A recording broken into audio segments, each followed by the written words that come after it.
গ্রেফতারি পরোয়ানা মাথায় নিয়েও নিজ এলাকায় ভোট দিতে বগুড়া যাওয়ার ঘোষণা দিয়েছিলেন আশরাফুল আলম ওরফে হিরো আলম। সেই কথা মতোই তিনি বগুড়ায় যান। অবশেষে সেখান থেকেই গ্রেফতার হলেন তিনি। জামিনে বের হওয়ার কয়েক মাস না যেতেই আবারও গ্রেফতার হলেন আলোচিত এই কন্টেন্ট ক্রিয়েটর।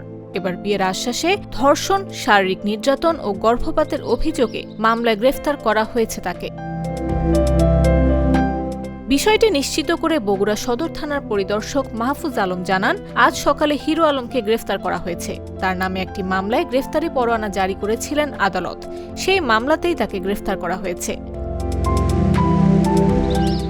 গেল 10 ফেব্রুয়ারি দুপুরে বগুড়ার নারী ও শিশু নির্যাতন দমন ট্রাইব্যুনাল 2-এর বিচারক আনোয়ারুল হক মামলাটির শুনানি শেষে হিরো আলমের বিরুদ্ধে ওই গ্রেফতারি পরোয়ানা জারির আদেশ দেন।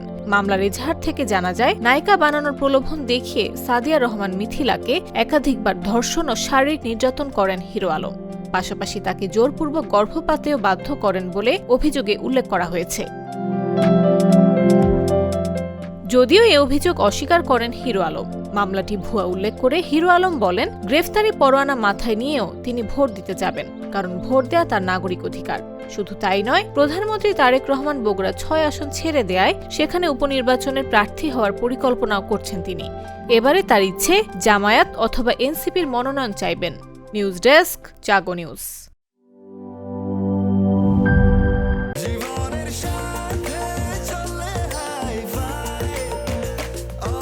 স্বাস্থ্যকর অল টাইম, সব সময় অল টাইম হেলদি লাইফ।